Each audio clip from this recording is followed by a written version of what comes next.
بسم الله الرحمن الرحيم يا أيها الناس إنا خلقناكم من ذكر وأنثى وجعلناكم شعوبا وقبائل لتعارفوا إن أكرمكم عند الله يتقاكم آمنا بالله صدق الله العلي العظيم صلوا على محمد وعلى محمد اللهم صل على محمد وآل محمد. أما بعد فقد قال الله العظيم في كتابه الكريم وهو أصدق القائلين وقوله الحق بسم الله الرحمن الرحيم قد أفلح المؤمنون الذين هم في صلاتهم خاشعون آمنا بالله صدق الله العلي العظيم وصدق رسوله الكريم ونحن على ذلك من الشاهدين رب اشرح لي صدري ويسر لي أمري واحلل عقدة من لساني يفقه قولي صلوا على محمد وآل محمد. اللهم صل على محمد وآل محمد. ورفاكم بالصلاة على محمد وآل محمد. اللهم صل على محمد وآل محمد. نور وجوهكم بالصلاة على محمد وآل محمد. اللهم صل على محمد وآل محمد. طيبوا أنفاسكم بأعلى أصواتكم بالصلاة على محمد وآل محمد. اللهم صل على محمد وآل محمد. واجزل فرجهم. De quelle manière améliorer notre prière quotidienne? Quelles étapes entreprendre dans notre vie pour que nous puissions accomplir une prière comme il se doit? Allah subhanahu wa ta'ala dans le Saint-Coran a fait l'éloge de ces croyants qui accomplissent leur prière. Et l'éloge de ces croyants n'est pas vain. Allah subhanahu wa ta'ala a mis des conditions. Il nous a exposé des qualificatifs. Et donc, par exemple, Allah subhanahu wa ta'ala dans Surat al-Mu'minun, le chapitre 23 du Saint-Coran, versets 1 et 2, nous dit Bismillah ar-Rahman ar-Rahim قد أفلح المؤمنون الذين هم في صلاتهم خاشعون. Bienheureux sont les croyants qui, durant leur prière, qui accomplissent leur prière, et ce sont des prières qui sont remplies d'humilité. Pour atteindre et pour avoir cette prière quotidienne, pour qu'elle soit remplie d'humilité, et pour que nous soyons parmi les bienheureux auprès d'Allah subhanahu wa ta'ala, nous avons vu ensemble de quelle manière améliorer cette prière. Et nous avons vu ensemble aussi qu'il y avait des actions à prendre en compte qui sont extérieures à la prière. Jusqu'à là, nous discutions des actions qui sont à l'intérieur de la prière. Nous avons parlé des faits et gestes, nous avons parlé de la traduction, nous avons parlé de la concentration. Et depuis la semaine passée, nous sommes en train de parler de cette même prière, mais en faisant attention à des actions qui sont extérieures à la prière. Et donc nous avons dit, pour que nous soyons parmi ces bienheureux, et pour que nos prières soient acceptables auprès d'Allah subhanahu wa ta'ala, faisons attention à quelques actions qui sont extérieures à cette prière. Et donc la dernière fois, nous avons parlé de quoi? Ahsan. Allah subhanahu wa ta'ala, Surah Abasa, chapitre 80 du Saint-Coran, verset 24 nous dit Bismillah ar-Rahman ar-Rahim فَلْيَنْظُرِ الْإِنسَانُ إِلَىٰ طَعَامِهِ. Il est du devoir de chacun d'entre nous, de l'être humain, qu'il jette un coup d'œil, un regard dans ce qu'il mange. Voilà pourquoi le sixième imam et le prophète Muhammad sallallahu alayhi wa sallam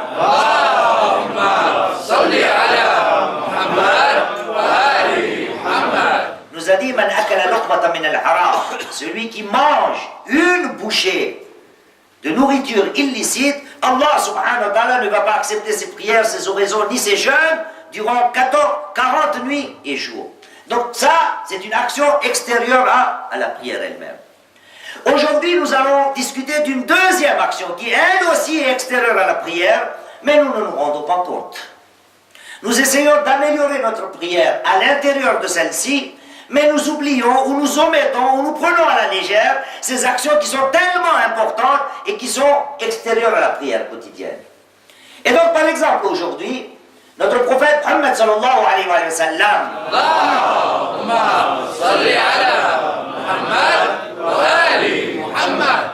nous dit dans narration, من نظر إلى والديه نظر ماقت وهما ظالمان له لم يقبل الله الصلاة.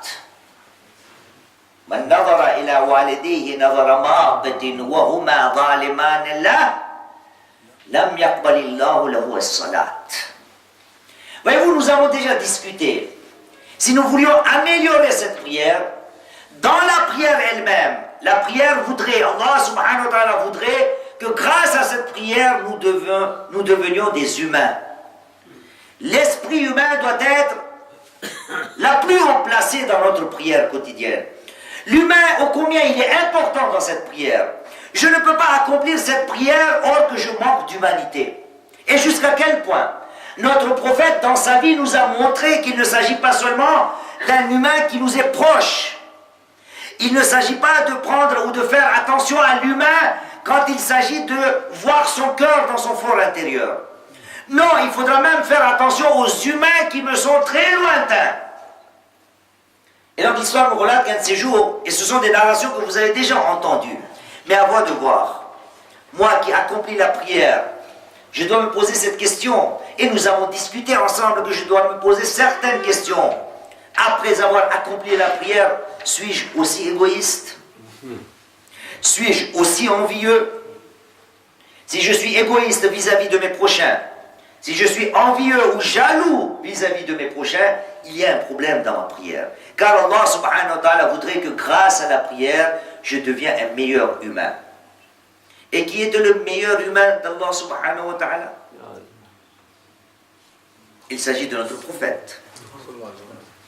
Madina, Masjid al-Nabawi. Et les faits nous racontent, l'histoire nous relate. Et nous dit qu'un de ces jours, les compagnons du prophète se sont présentés à Masjid al-Nabawi et ont accompli la prière avec le prophète. Mais ce jour-là, les compagnons ont vu quelque chose de mystérieux, quelque chose dont ils n'avaient pas l'habitude de voir. Et ce jour-là, les compagnons, durant la prière, ont senti que dans cette prière, le prophète de l'islam était un petit peu pressé. Vous vous souvenez de cette narration? Ce jour-là, le prophète est en train de diriger la prière en assemblée, mais il a une allure qui est un petit peu plus rapide que d'habitude. Et donc, je ne sais pas, vous trouvez comment ma prière, moi qui dirige la prière? Parce qu'il y a des gens qui viennent me dire, cher, vous êtes trop pressé. Il y en a qui disent, cher, c'est trop lent, on a un métro à rattraper. Donc, est-ce que c'est rapide ou c'est doucement? Je ne sais pas. Comme il faut. Hein? Comme il faut. C'est normal, Inch'Allah? Ok, sallu ala Muhammad wa ala Muhammad.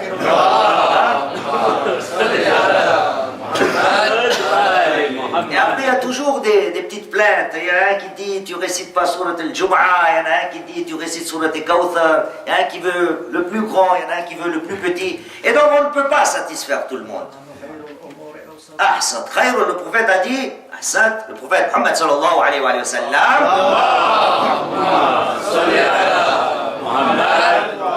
le prophète nous a appris, khayrul umuri awsatuha, la meilleure des choses ou la meilleure des actions n'est autre que celle qui est dans le juste milieu, ni trop long, ni trop court. Et donc ce jour-là, les compagnons ont constaté que le prophète est en train de se presser dans sa prière.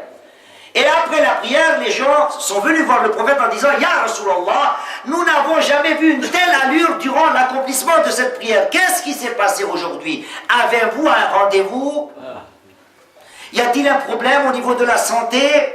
Y a-t-il quelqu'un qui vous attend à la maison? Et donc le prophète a répondu tout simplement en disant, n'avez-vous pas entendu durant la prière, j'ai entendu un petit bébé qui était en train de pleurer dans la mosquée de Médine. Et donc je me suis dit, c'est un bébé qui attend sa maman. Et comme sa maman a assisté à la prière en assemblée, j'ai voulu raccourcir la prière pour que la maman se joigne à son enfant ou l'enfant se joigne à sa maman. La prière, si je manque d'humanité, ça ne sert à rien d'accomplir du matin jusqu'au soir des prières. Et ça, il s'agit de quoi? D'un enfant qui est lointain du prophète.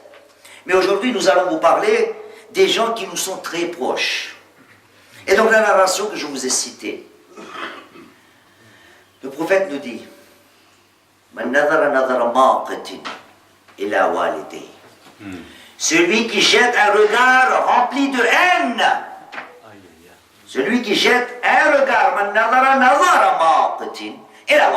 celui qui regarde ou qui jette un regard rempli de haine envers ses parents. Et ce sont des parents qui sont oppresseurs, ce sont des parents qui sont tyrans, ce sont des parents qui ne sont pas sur la voie juste.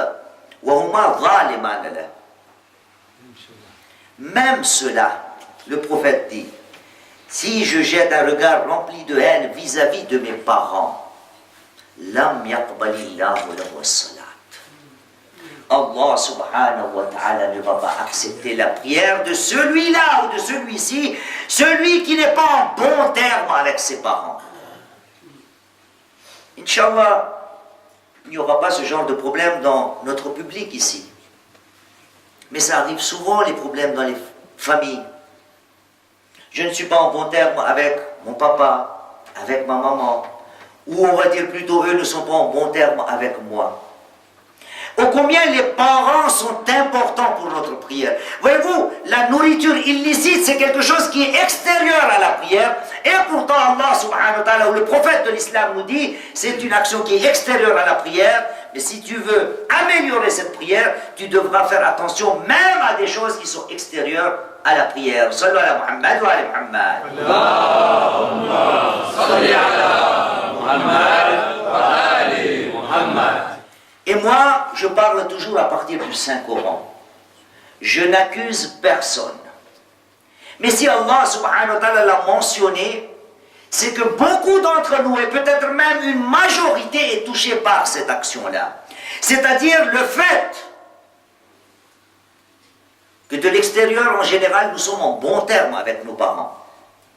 Mais il nous est arrivé dans notre vie de ne pas être d'accord avec nos parents. Demandez aux enfants là, les écoliers. Moi aussi j'étais enfant un de ces jours. Vous aussi vous l'aviez été.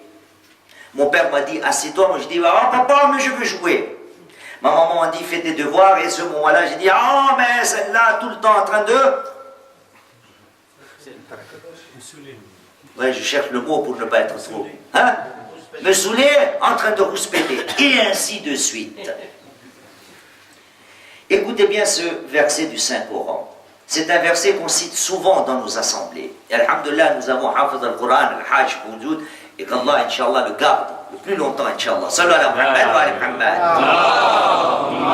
Salli ala Muhammad wa ali Muhammad. C'est quelque chose à laquelle nous devons réfléchir. Voyez-vous, Allah subhanahu wa ta'ala, quand il parle des parents, de quelle manière il parle? Et il ne nous parle pas seulement à nous. Je vais vous citer 2 versets.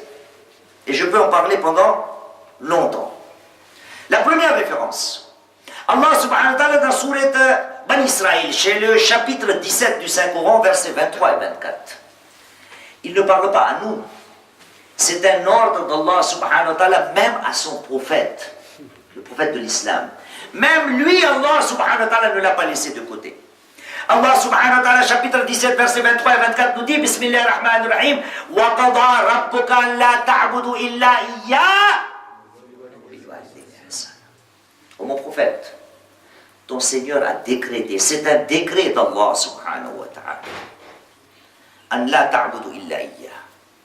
Tu vas adorer ou tu ne vas adorer personne, à part Allah subhanahu wa ta'ala. Wa bil walidayni ihsana. Oh mon prophète, c'est un degré qui est valable pour toi aussi. Bil walidayni ihsana. Et donc même le prophète Allah subhanahu wa ta'ala est en train de nous dire ô combien les parents sont importants, que je suis en train de décréter un de mes ordres, même à mon prophète. Voyez-vous ce prophète, qu'est-ce qu'il nous dit? Notre prophète Muhammad sallallahu alayhi wa sallam. Allahumma salli ala Muhammad wa ali Muhammad. Quand je récite tout cela, le prophète nous dit, le jour de mon ascension, al-Mi'raj, quand Allah subhanahu wa ta'ala m'a fait voyager sur les Bani Israël, encore chapitre 17, verset 1, Bismillahirrahmanirrahim, Subhanalladhi asra bi'abdihi. Laylan, Hassan. Et donc durant mon ascension, quand je suis allé vers les cieux, Allah subhanahu wa ta'ala m'a fait, on va dire, dans mes termes à moi, visiter les lois d'Allah subhanahu wa ta'ala. Et quand j'ai vu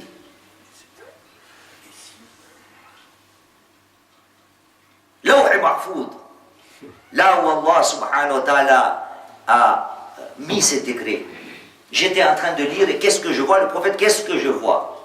Je vois la première ligne. Inni ana Allah la ilaha illa ana. Inni ana Allah. Je suis Allah. La ilaha illa ana. Et il n'y a aucun Dieu qui puisse être adoré à part moi. Et ça, ce sont des termes qui sont là-haut, aux cieux. Mais dans le Coran, ça existe aussi ça.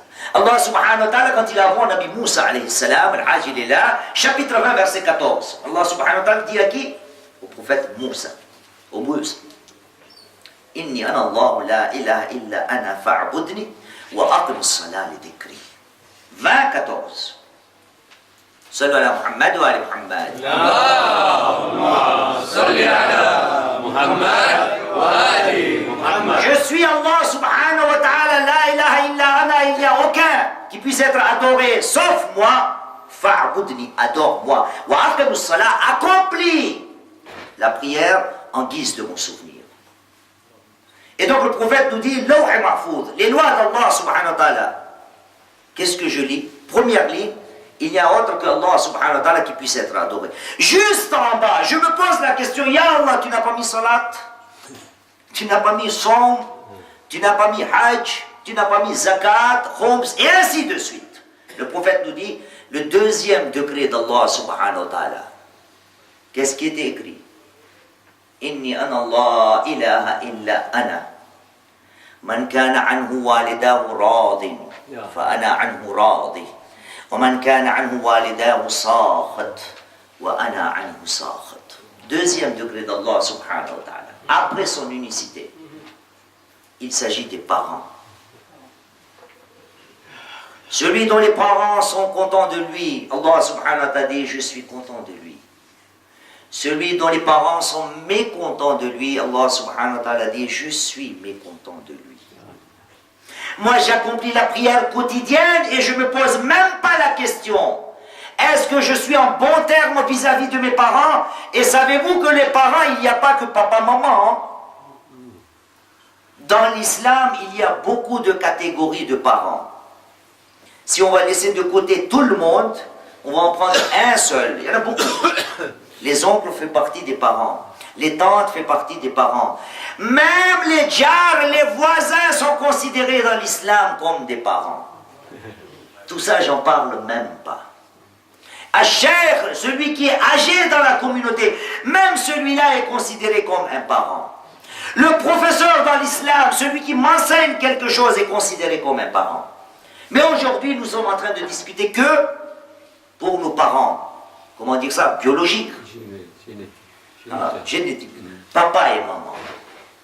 Qui sont papa et maman? Notre prophète Muhammad sallallahu alayhi wa sallam. Allahumma salli ala Muhammad wa ali Muhammad. Le prophète dit, Man ada walidahu faqad adani, wa man adani faqad ada Allah, wa man ada Allah fahuwa mal'unun fi at-Tawrat wal-Injil wal-Zabur wal-Furqan. Le prophète dit, Man ada walidah. Comment bien traduire ada? Faire du mal. Celui qui fait du mal à ses parents, le prophète dit, c'est comme s'il m'avait fait du mal à moi. Et celui qui me fait du mal, ce sera considéré comme s'il a fait du mal à Allah subhanahu wa ta'ala. Et celui qui fait du mal à Allah subhanahu wa ta'ala, il est maudit dans les psaumes, Zabour. Il est maudit dans la Bible. Il est maudit dans le Coran. Et il est maudit dans la Torah. Les parents, chers frères, il ne s'agit pas seulement d'accomplir les prières et de laisser de côté ses parents. Mais je vous ai dit, peut-être une grande majorité parmi nous ici présents, nous sommes touchés par cette maladie. Même si moi je dis, moi je fais beaucoup de choses pour mes parents. Mais si Allah subhanahu wa ta'ala l'a décrété de cette manière-là, c'est que cette faiblesse pourrait exister dans chacun d'entre nous. Écoutez ce verset et on va finir là-dessus, Inch'Allah. Allah subhanahu wa ta'ala, chapitre 2. Dommage que nous n'avons pas la traduction ici. Mais allez vérifier à la maison. Réfléchissez-y. J'y réfléchis moi aussi tout le temps. Je me pose la question pourquoi Allah subhanahu wa ta'ala nous a décrété le respect des parents en ces termes-là. Allah subhanahu wa ta'ala dans le Saint-Coran, chapitre 2, verset 83. 2, 83. Allah subhanahu wa ta'ala, là encore le prophète n'est pas laissé de côté. Allah subhanahu wa ta'ala dit Bismillahirrahmanirrahim. وَإِذْ أَخَذْنَا مِيثَاقَ بَنِي إِسْرَائِيلَ لَا تَعْبُدُونَ إِلَّا اللَّهَ وَبِالْوَالِدَيْنِ إِحْسَانًا وَذِي الْقُرْبَى وَالْيَتَامَى وَالْمَسَاكِينِ وَقُولُوا لِلنَّاسِ حُسْنًا وَأَقِيمُوا الصَّلَاةَ وَآتُوا الزَّكَاةَ ثُمَّ تَوَلَّيْتُمْ إِلَّا قَلِيلًا مِنْكُمْ وَأَنْتُمْ مُعْرِضُونَ. 2,83. Ô mon prophète, rappelle-toi que nous avons pris l'engagement avec les enfants d'Israël que vous n'allez adorer strictement qu'Allah subhanahu wa ta'ala. Vous serez en bon terme avec vos pères et vos mères, avec vos proches, avec les nécessiteux, avec les orphelins. Vous allez parler de la meilleure des manières, vous allez adresser la meilleure parole aux gens. Vous allez accomplir la prière, vous allez payer ou donner en charité l'aumône. 7 choses. Allah subhanahu wa ta'ala nous parle, il dit à son prophète, rappelle-toi des engagements que nous avons pris avec les enfants d'Israël. Et nous avons pris 7 engagements avec les enfants d'Israël. Et parmi ces 7, il y a وَبِالْوَالِدَيْنِ إِحْسَانًا. Vous allez vous comporter de la meilleure des manières avec vos parents. Mais à la fin, qu'est-ce que Allah subhanahu wa ta'ala nous dit? ثُمَّ تَوَلَّيْتُمْ إِلَّا قَلِيلًا مِنْكُمْ وَأَنْتُمْ مُعْرِضُونَ. Vous n'avez pas honoré nos engagements. Vous vous êtes détournés de nos commandements. Sauf une petite minorité, sauf un petit nombre d'entre vous. Donc Allah subhanahu wa ta'ala est en train de nous dire qu'il est fort possible que dans la nature humaine, quand il s'agit des parents, et c'est d'ailleurs notre problème, je suis passé par là, on a toujours tendance à dire que nous sommes mieux que les parents. Voyez-vous, je crois que c'est Al-Hajj qui l'a, je crois que c'est avec vous, vous l'avez ça, tellement de choses on reçoit. Il y a quelqu'un qui a écrit un beau poème à propos, pas de maman, mais de son papa. On ne sait pas, quand l'enfant il a 3 ans, il aime beaucoup son papa, il ne peut pas s'en passer. Je ne sais pas après, je ne sais pas exactement. Après il a 7 ans, 8 ans, le bébé il est en train de dire, mais il est un peu... manque vice, il y a un vice qui manque à papa. Et après quand il a 10, 11 ans, il est en train de dire que papa il lui manque 2 vices. Quand après il a 15, 20 ans, 15, 18 ans, 15, 17 ans, il est en train de dire que papa n'a même pas de tête, ne parlons même pas de vice, d'accord? Et après qu'il arrive à avoir, je ne sais pas, 25, 30, 35 ans, il se dit, mais tiens, ce que papa disait n'était pas bon, peut-être qu'il avait raison. Après, il a 50 ans, il se dit, et quand il est en fin de vie, il se dit, si j'avais écouté mon père, il avait entièrement raison. C'est notre nature. Dès que ça commence à gonfler, avec les études, avec l'expérience, avec l'honneur, avec le travail, avec la technologie, tout ça commence à gonfler. Mais dans tout ça, nous oublions notre Créateur. C'est Allah subhanahu wa ta'ala qui nous a créés. Et vous vous souvenez, avant, il me semble aujourd'hui, 2005 et 2014, ça fait 9 ans. Avant 9 ans, je vous ai cité quelque chose que je n'ai jamais retrouvé dans les hadiths, ni dans les riwayats, ni dans les versets coraniques. Mais quelqu'un, en 2005, je suis allé réciter et faire des discours à l'île Maurice, et quelqu'un m'avait appris quelque chose que je juge, moi, plus ou moins logique. Et il m'a dit, Cheikh, vous savez, quand il s'agit des parents, je me pose toujours la question, pourquoi les enfants n'arrivent pas à respecter leurs parents comme il se doit? J'ai dit, oui, il y a des clauses. Il y a les études, il y a l'environnement, il y a le tarbiya, c'est-à-dire l'éducation des enfants. Mais déjà tout ça, c'est bien à sa place. Mais il y a une chose auquel je pense. Je me pose la question, pourquoi Allah subhanahu wa ta'ala et nos imams nous ont tellement éduqués en disant les parents, jusqu'au point que ça, je ne parle même pas, même après leur mort, qu'il n'y a pas lieu de les oublier. Ils sont toujours en contact avec nous, nos parents, même après leur mort. Donc il me dit, chef, moi je pense à une chose. Si Allah subhanahu wa ta'ala a décrété ces lois, c'est-à-dire le respect des parents, eh bien tout simplement parce que nous avons hérité de Adam et Ève. Adam et Ève, ce sont nos parents. C'est dire, c'est pas un hadith, mais c'est une réflexion. Parce que Adam et Ève sont nos parents. C'est notre grand-papa et notre grand-maman, notre grande-maman. Eh bien, Cheikh me dit, j'ai réfléchi beaucoup et je me suis dit, si aujourd'hui, de nos jours, et depuis Adam et Ève, Allah subhanahu wa ta'ala a décrété le respect des parents, eh bien tout simplement parce que nos grands-parents, Adam et Ève, eux n'avaient pas de parents. Et donc ils n'ont eu jamais l'habitude de regarder derrière, plus haut que eux. Ils ont toujours regardé en bas. Mes enfants, ma progéniture, je l'achète une montre, je l'achète une maison, je l'achète, je ne sais pas, smartphone, je l'achète PS, je l'achète PlayStation, je fais tout pour mes enfants. Me dit, chef, nous avons hérité ça de Adam et Ève. Parce que eux, ils n'avaient pas des parents.